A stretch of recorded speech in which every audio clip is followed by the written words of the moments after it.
if we want, we can combine the data filter with a formula. So for example, here we've got some dirty data, we've set up the auto filter, but what we don't want to do is now have to work through all of this. So what we can do is, in a separate column, if I look carefully, I'll notice that the lines I want always seem to contain a date in column B, and we know that a date is actually a number. So in Excel there's a formula called isNumber. I'm just going to say that cell must look at that cell there and tell me if it's a number or not. So that says false.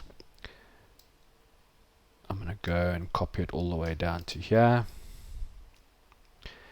And you'll see I've got a combinations of true and false.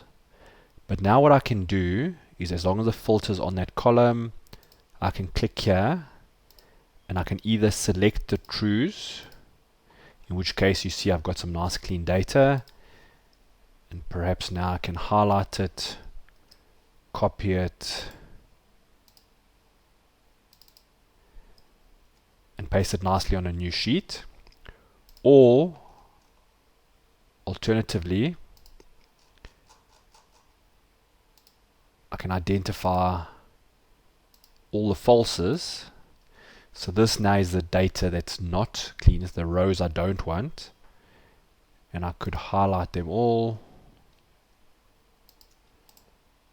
delete the row, and when I remove the filter, I've now got clean data. This formula is a very simple formula, but you may create other formula, a bit more complex, to tell Excel whether a line should or shouldn't stay.